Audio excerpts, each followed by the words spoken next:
Lions are the only social cats in the world. All others are solitary. The cubs not only have their mothers to look after them, but often attentive aunts as well.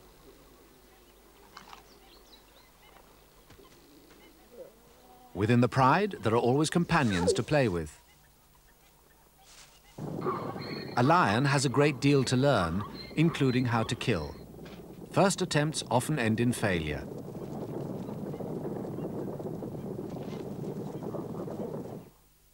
Then there are questions of precedence.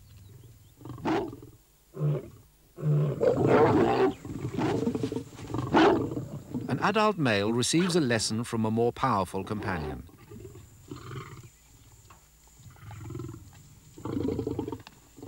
Seniority acknowledged, he's allowed to share the kill. There are about 500 lions in Etosha National Park, Namibia. This is an account of how they live together and of the family affairs of one pride in particular as their cubs struggle to grow up.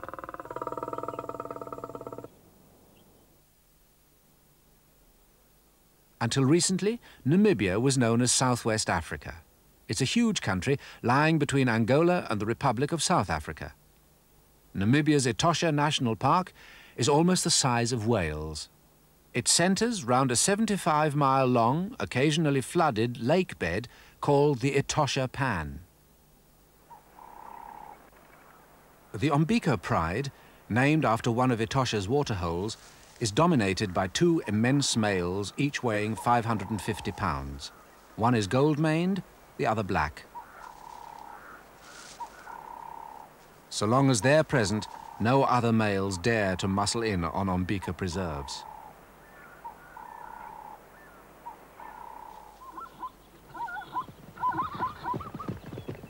In the early morning, the pride moves down to the waterhole.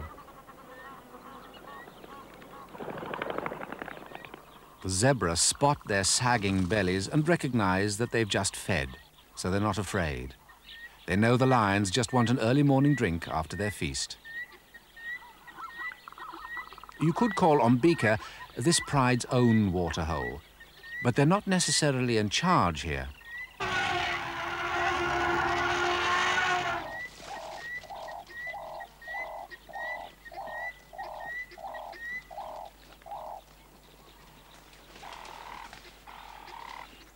With 6 resident lionesses and frequent young additions, pride strength varies all the time.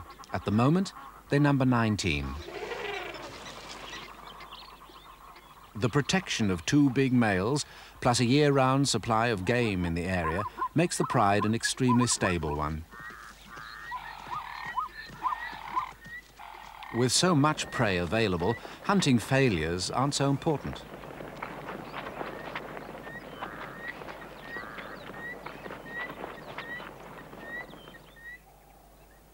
To protect both its hunting preserve and its females, the pride's territory must be constantly staked out by scent marking, usually high up on bushes. The males range for miles, often at night, renewing scent marks as a keep-off warning to other lions.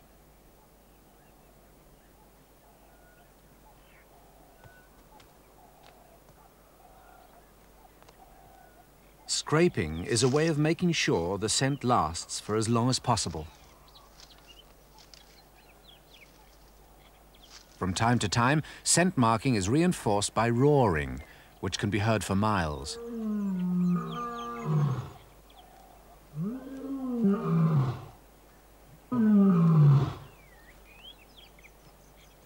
The resident lion samples scent left by an intruder. He cancels it out by leaving his own mark.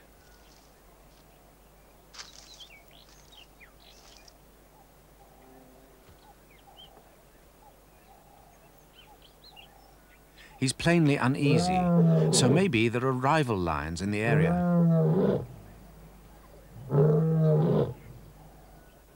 There they are, 2 very strong intruding males.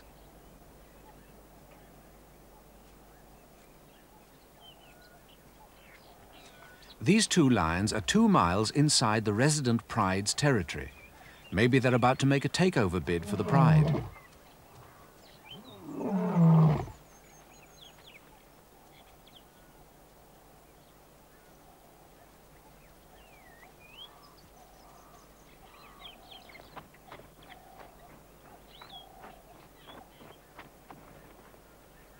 For some reason, they appear extremely confident.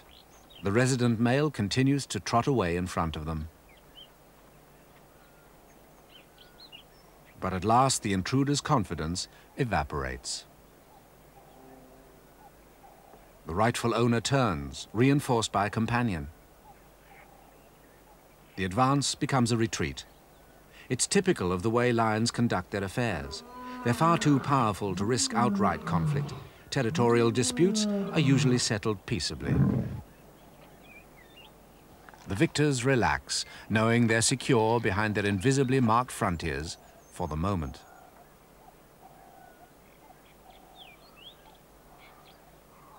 The females scent mark too.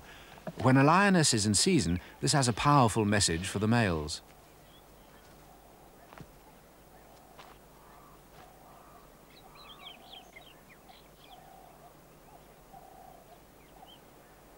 The wrinkled grimace is typical of a lion detecting another lion's scent, in this case a female who is ready to mate.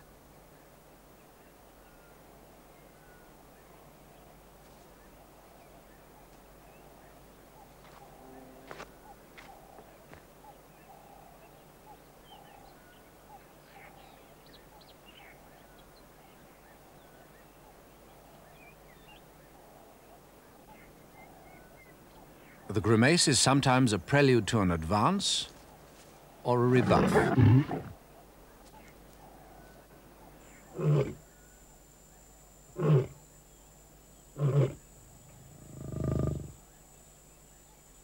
But it's the lionesses that often take the initiative.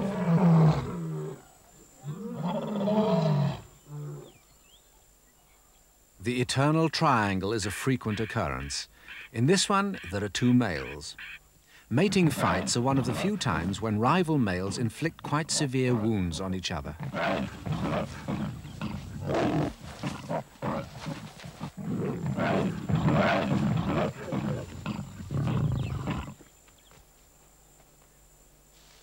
When the fight is over, the female makes the first pass.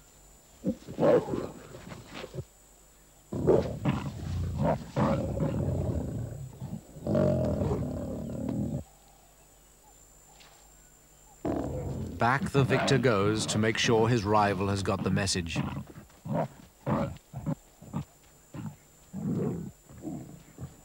The lioness hasn't been won without some slight facial rearrangement to her suitor.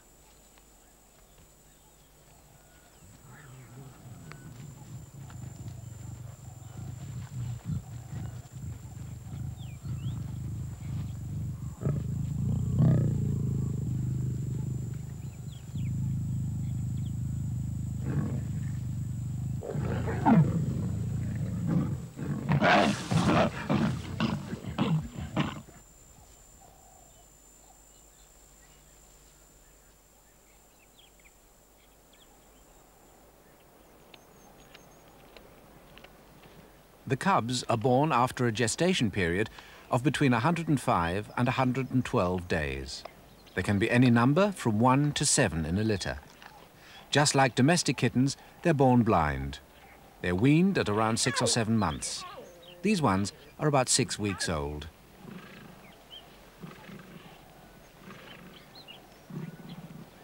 There's no telling who their father is. In this pride, it could be either black mane or Goldie. Cubs in the same litter can have different fathers. Both big males probably mated with the same lioness.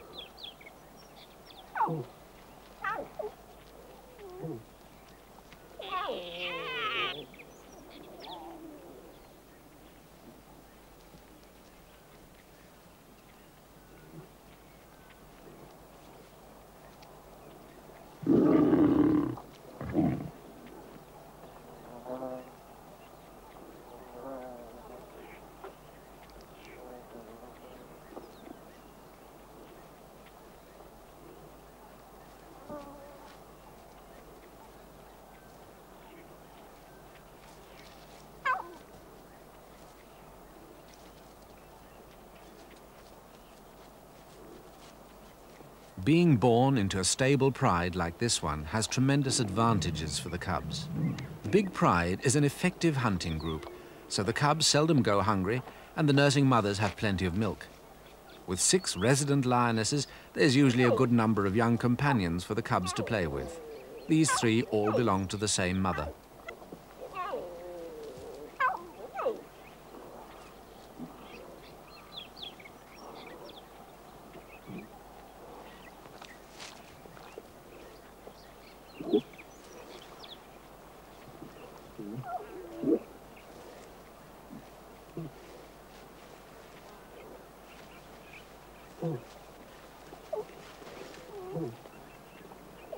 Lionesses are extremely firm with their cubs, but they're also very tender.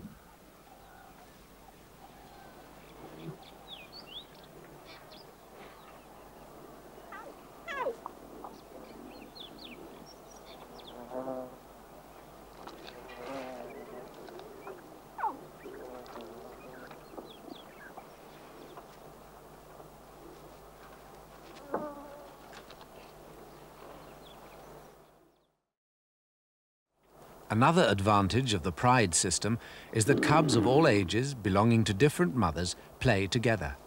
So the smallest cubs learn the rough and tumble of life at an early age and grow up increasingly able to take care of themselves.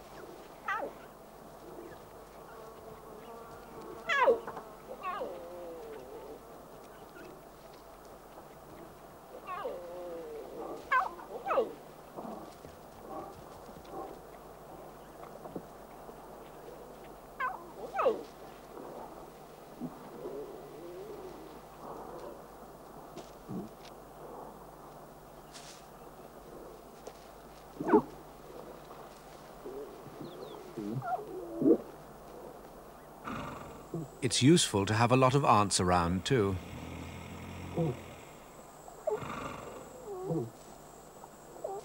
Cubs know that they can appeal to almost any of the lionesses for affection, and sometimes even for milk, if there's another nursing mother in the pride.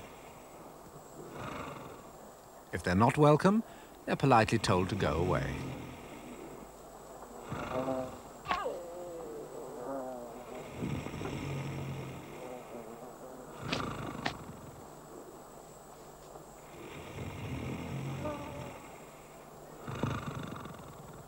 The cub finally returns to her own mother, or perhaps to a friendly aunt who is also nursing young.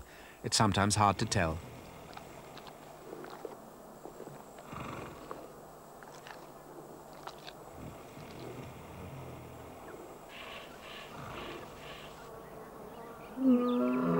When calling up stray cubs, females usually give a series of low grunts. Here she's roaring.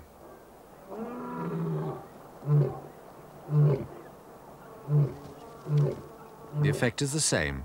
The cub comes scampering out of hiding to join its mother.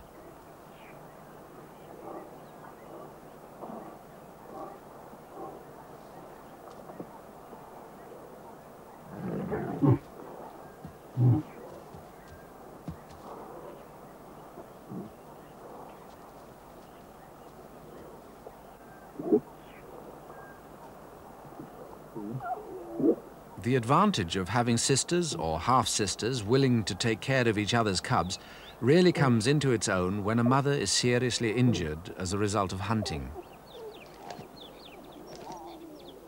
Some of these cubs don't belong to this lioness, yet she's leading them down to drink.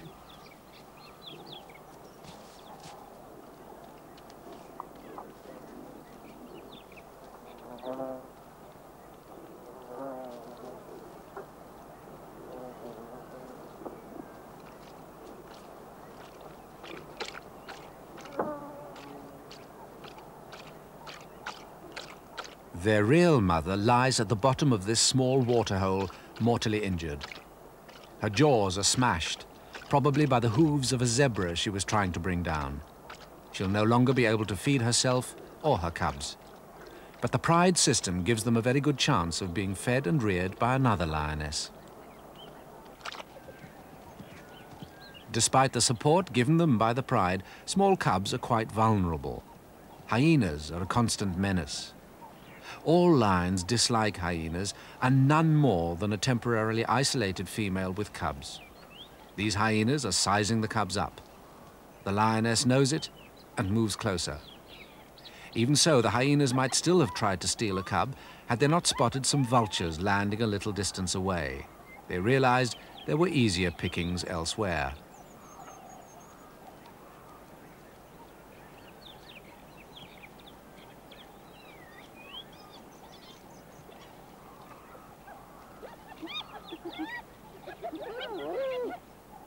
It's not unknown for adult males to ill-treat and even kill cubs, particularly when males have just moved into a pride.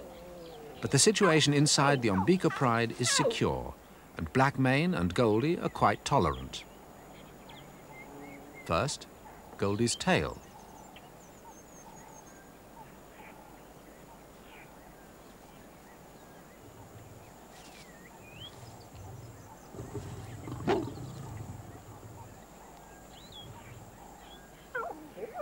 Next, it's the turn of Blackmane's black mane.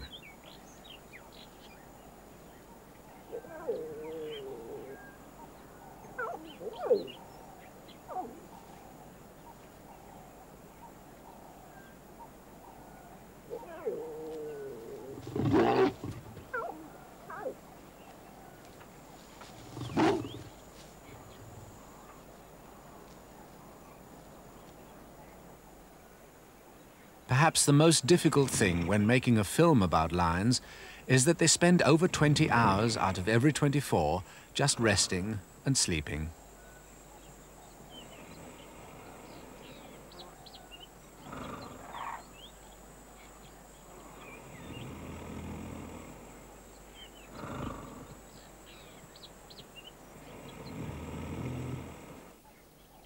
The 4 hours of activity usually occur around dawn and dusk. With the Ombika pride, dawn is the time for hunting. Dusk is often when the pride moves down to the waterhole for its evening drink. This pride, unlike many others, never kills here. Nevertheless, the giraffes prefer to keep them well within view.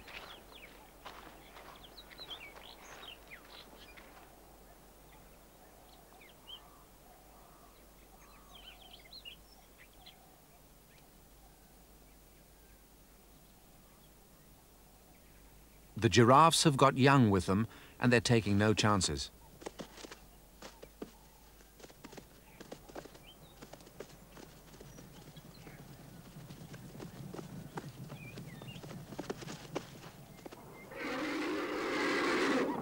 As the sun goes down, only the big and powerful, who have nothing to fear, are left at the waterhole.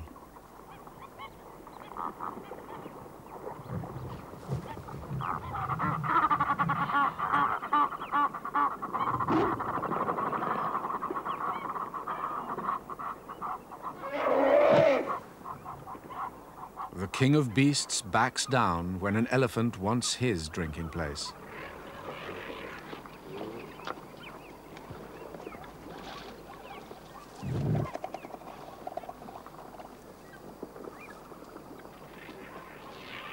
The cubs recognize no such system of rank. All they know is that it's cool, and the cool of the evening is a fine time to play.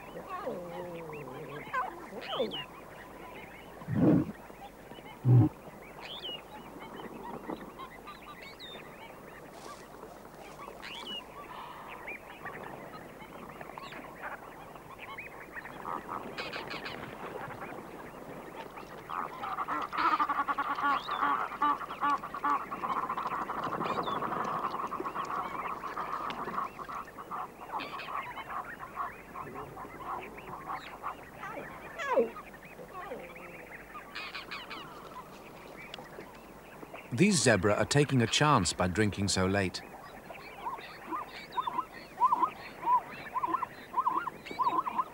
A large pride often gets scattered over a wide area.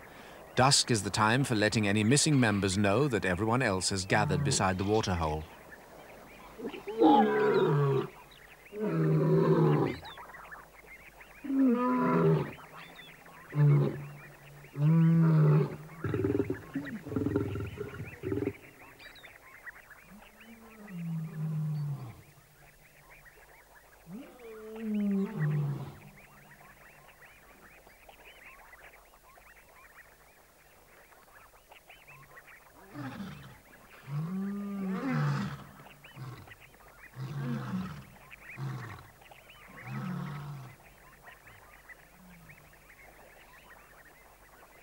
On moonless nights, lion activity sometimes ceases after sundown. But on the night of the full moon, there'll be plenty of action beside the waterhole at Ombika.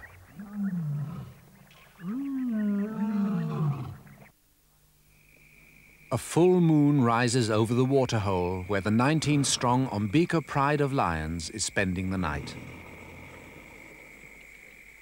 Even in bright moonlight, it would be impossible for an observer to see exactly what happens to the pride during the hours of darkness. But the camera is equipped with an image intensifier. This seizes upon and brightens the merest glimmer of light.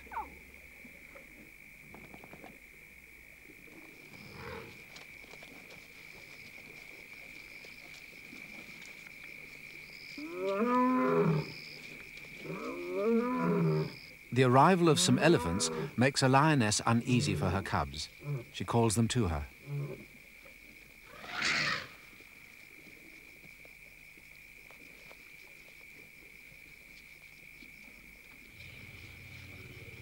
Just as in daylight, it's the lions who move out of the elephants' way.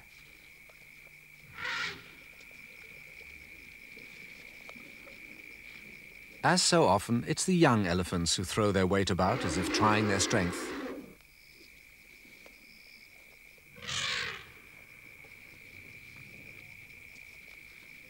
Some more adults with young arrive.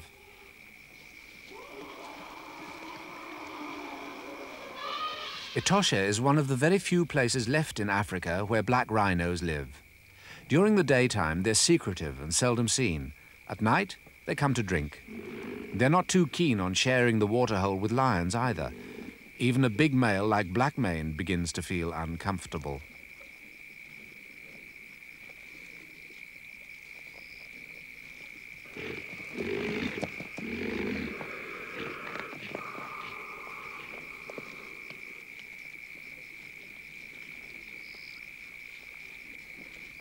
A threat from a quite young rhino, and he's off.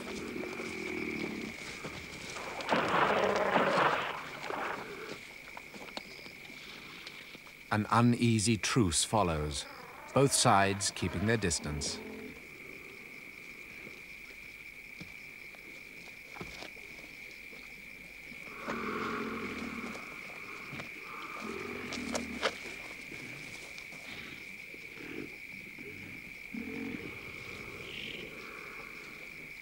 It's highly unlikely that anything serious will develop between the rival groups, although both rhinos and lions do have young with them.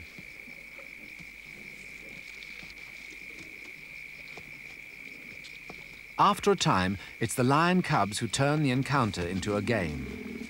A cub plays grandmother's footsteps with a one-ton youngster.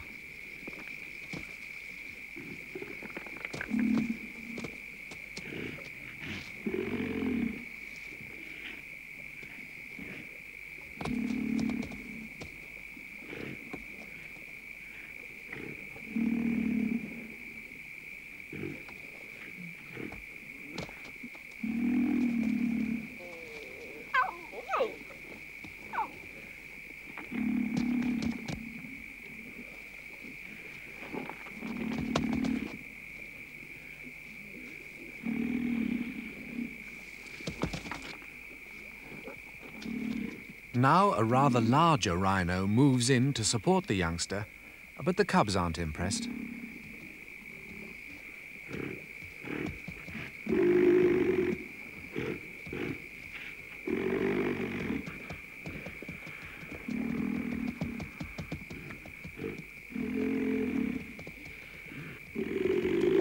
Eventually, when 3 rhinos get together, the lions decide the game is over. They retire to do what they've really been meaning to do all the time, sleep the rest of the night away. They won't stir now until dawn, and it's time to go hunting.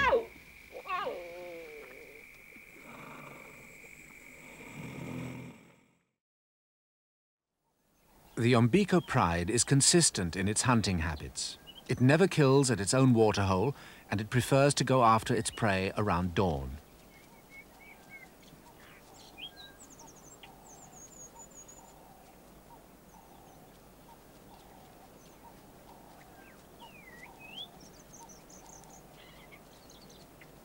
Zebra are the main quarry.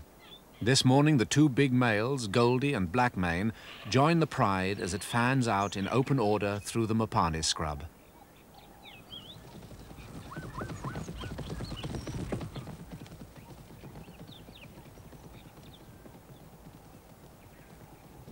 The big zebra herds are wary. Single animals are more easily surprised in the thick cover.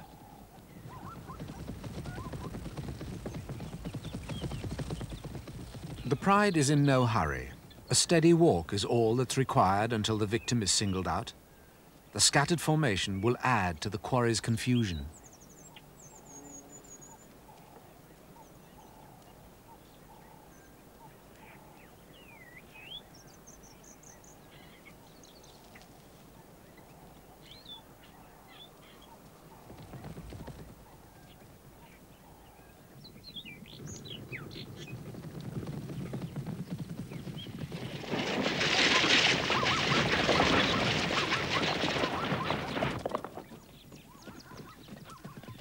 The victim is a youngster, not so quick in its getaway as its more experienced companions.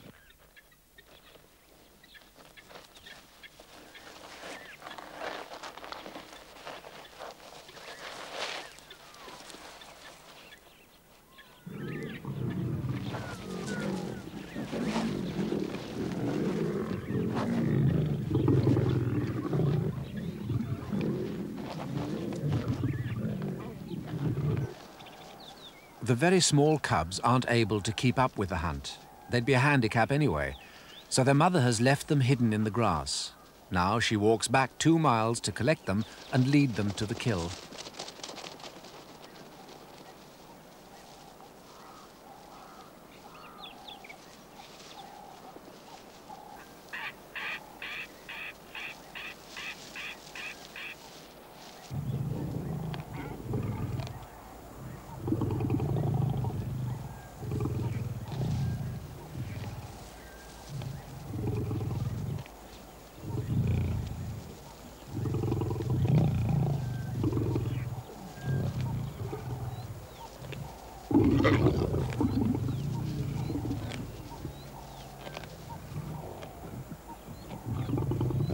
In many prides, very small cubs arriving late on a kill would have to go without, or even get driven off.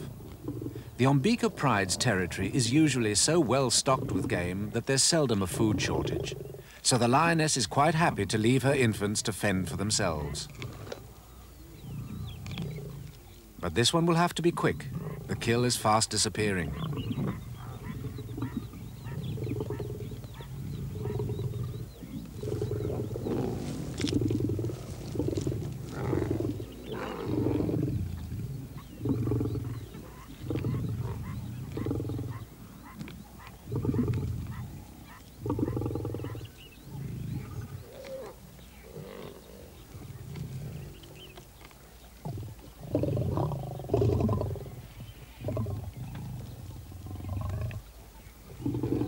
At last it finds a way in and gets its share.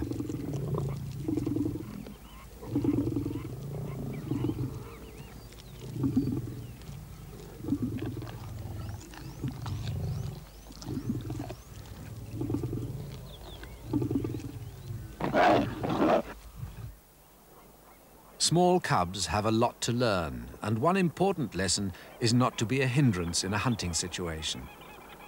A kudu bull approaches, unaware of an ambush.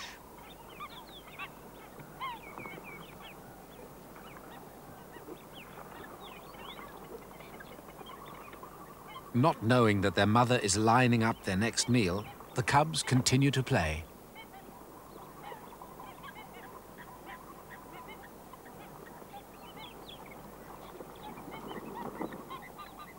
The kudu is alert, but not yet scared.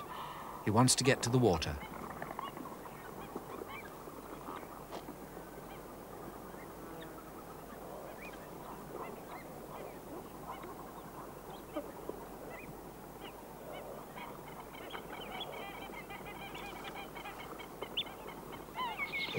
A call of alarm. Something's given the game away.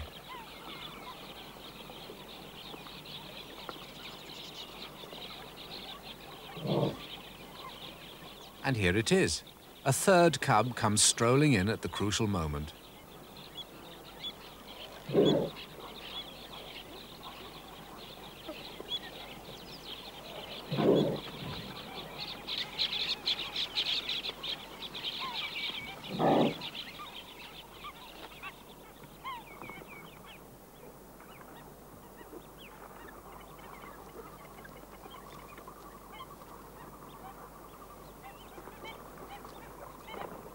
The mother resigns herself to failure.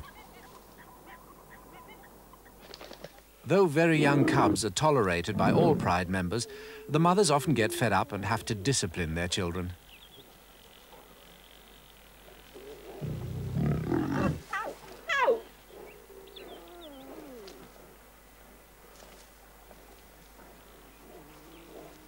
They gently grip and cuff them.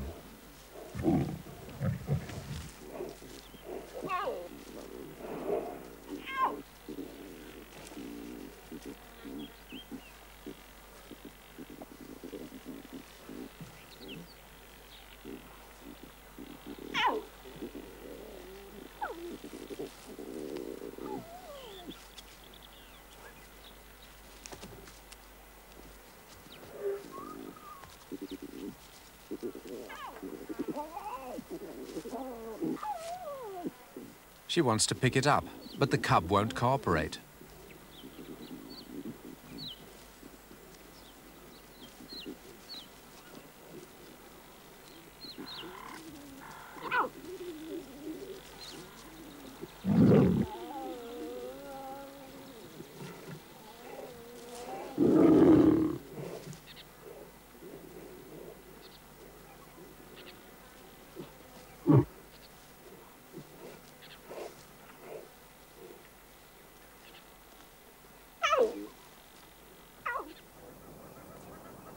When they get bigger, the cubs sometimes turn the tables on their parents. This probably also serves as a lesson in how to trip up prey.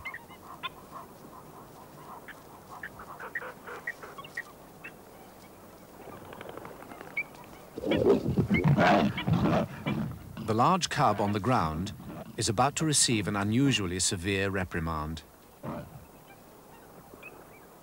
A second lioness, with youngster in tow, arrives to assist with the disciplinary action.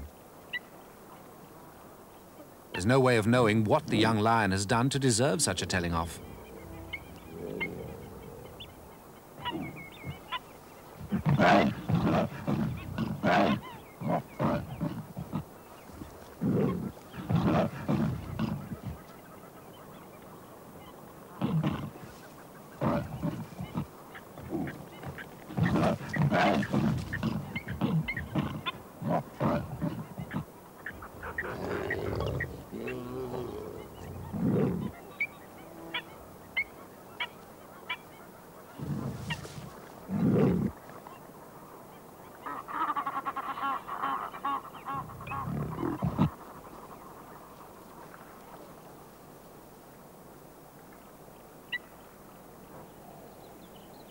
If they're to survive, cubs have to find out what's good, or at least possible, to eat.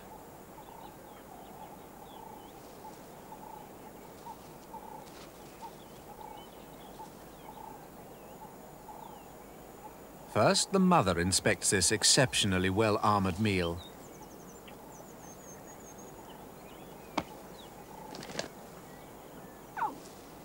Then she retires to watch the cubs try to find an answer to the problem.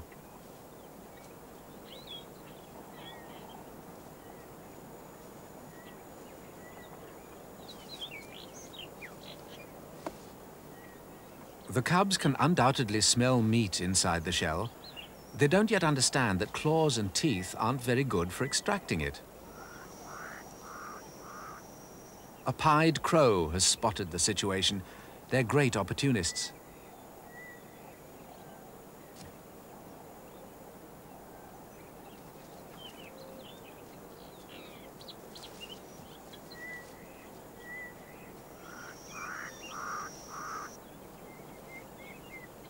Though this tortoise won't provide a meal, Lions do eat a surprising variety of things, including carrion, small mammals such as rabbits and hares, and even, occasionally, fruit.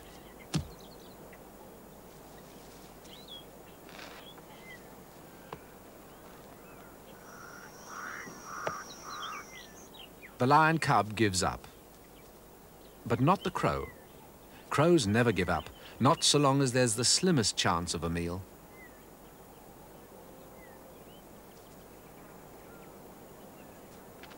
But tortoises have evolved their defenses over many millions of years.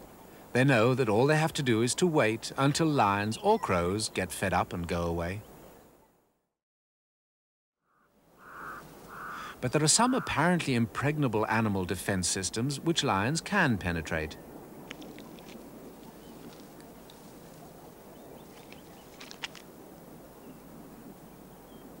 Some lions specialize in killing and eating porcupines.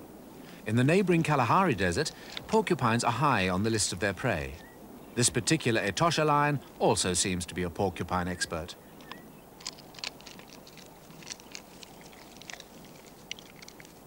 Extracting the quills and even crunching them up calls for a special technique.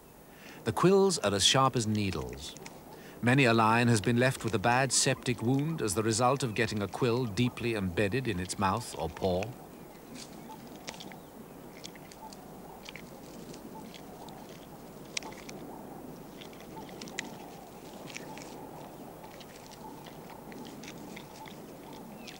The attraction of a porcupine as prey is probably that it's slow and easy to catch.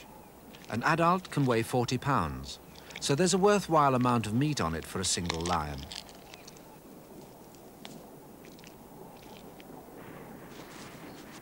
When it comes to hunting larger prey, camouflage plays a big part. If you've ever wondered why lions are golden yellow, these scenes provide the answer.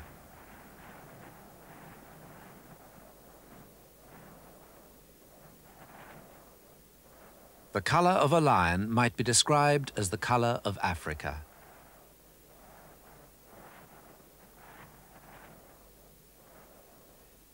You'd never know they were there unless you walked right into one. This, of course, is what they're hoping that animals like these zebra will do. In tall yellow grass, the zebra's best defense is to move in line astern.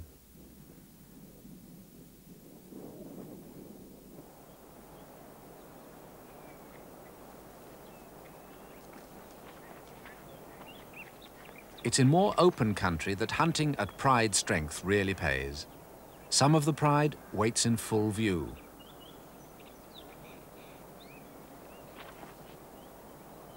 The zebra knows perfectly well that they're there. It also knows that the lions will never make it across the open ground in time to kill.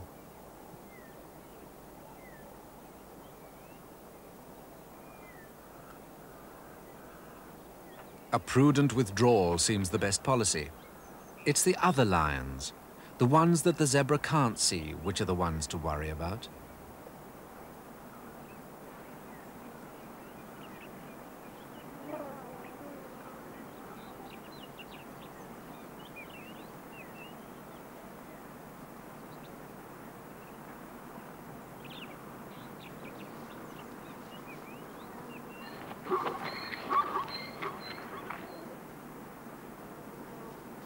Another party approaches. With them, a single wildebeest. Tossing of the head is often a sign of nervousness when they suspect lions are around.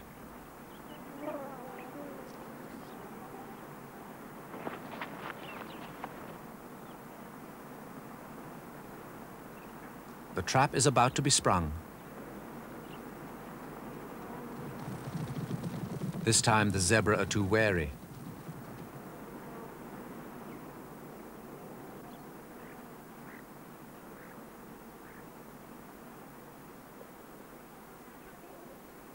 But the lone wildebeest looks a better proposition.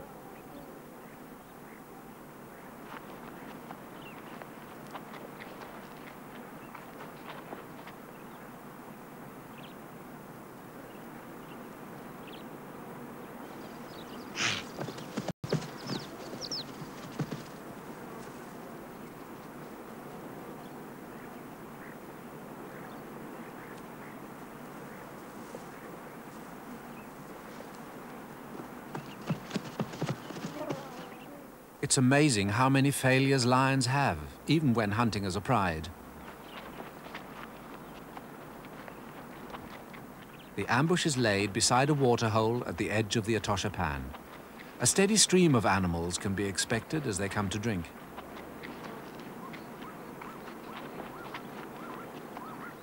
This time the target is well within range and nicely bunched.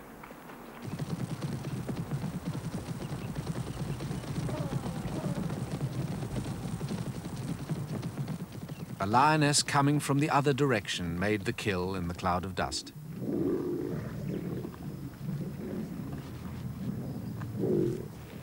The victim, once again, is a yearling zebra, not so fleet-footed or experienced as the rest.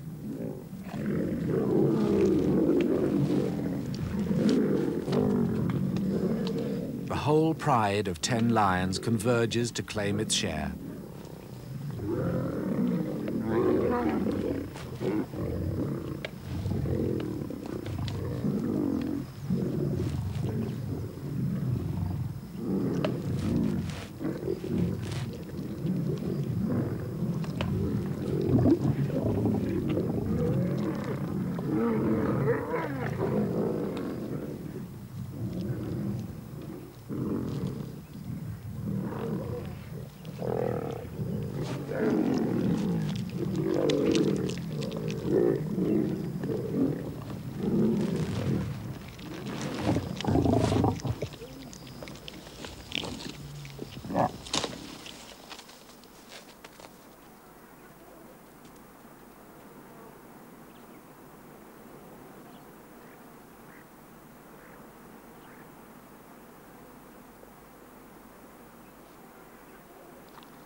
Five minutes after the kill, there is only a stain on the ground to show where the zebra had been.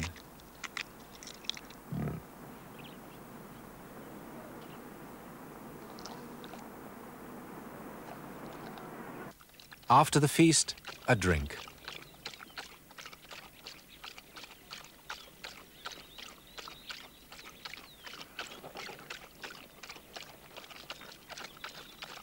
Anyone who owns a cat knows how it uses the rough upper surface of its tongue to lap up milk. A lion drinks in exactly the same way.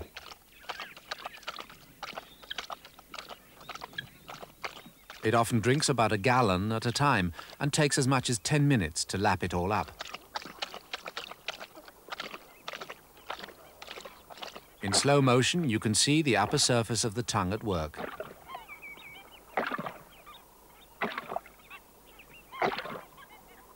With their robust sense of play, young males soon become a nuisance to the pride and are forced out. They then become, at least for a time, lone hunters. To learn his trade, this outcast established himself by a waterhole outside his former pride's territory. Among Etosha lions, he proved a complete exception. His behavior remained consistent every day during the 3 weeks Des and Jen Bartlett stayed with him to film his first attempts at making a kill. For 3 weeks, he was dramatically unsuccessful. Here is a record of some of his more spectacular failures. It wasn't that he lacked targets.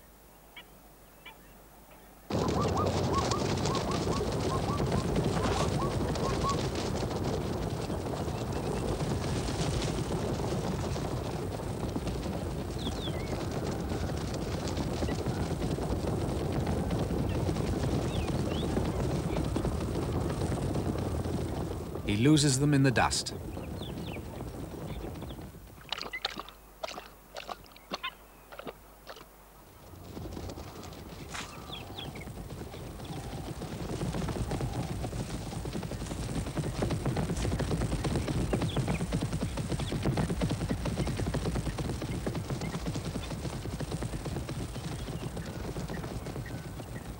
Not a hope.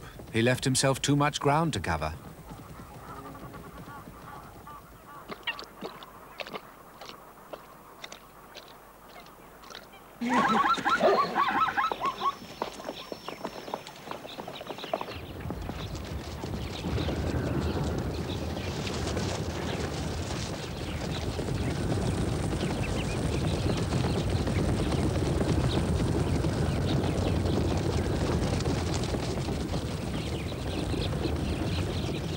That time he didn't pick his target early enough.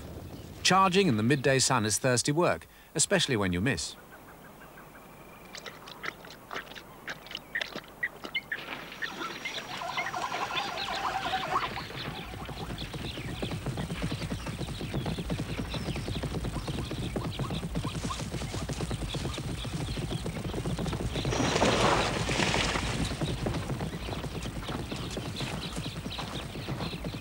And knocked down at last to the zebra.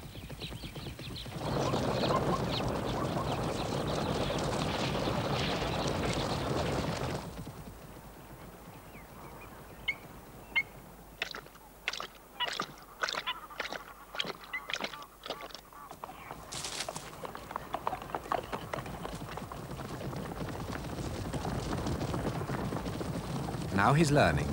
He switches targets.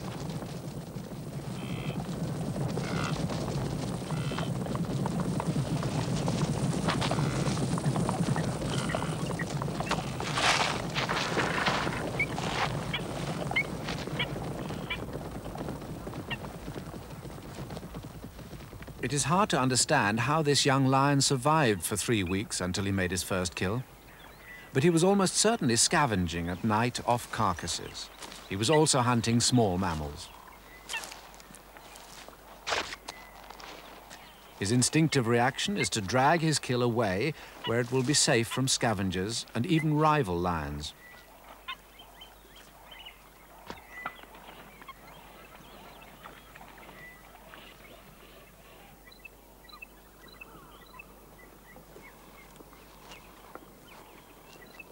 He's had plenty of time to choose a spot. It's an isolated bush which he believes will be safe.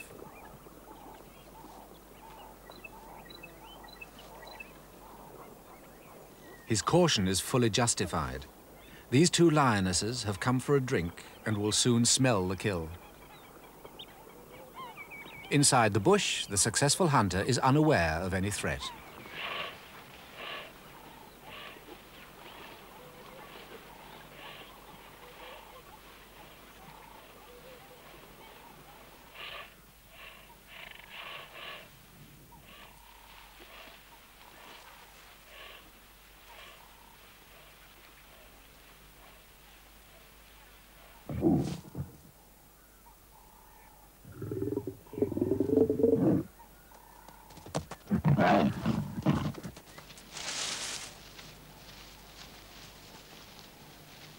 The young male has finally grown up. He can not only kill, he can also defend his spoils.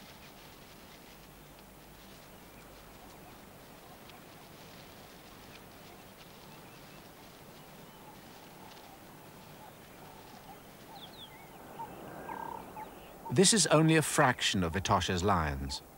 There are at least 500 of them in Namibia's vast national park. Their future should be secure. But as Namibia approaches independence, conditions are bound to be uncertain. Etosha lies only 75 miles from the Angola border, and there is always the chance that guerrilla warfare will erupt in this part of Africa. As so often, the future of the lions, as well as that of all the other animals of Etosha, depends on the territorial ambitions of the human species.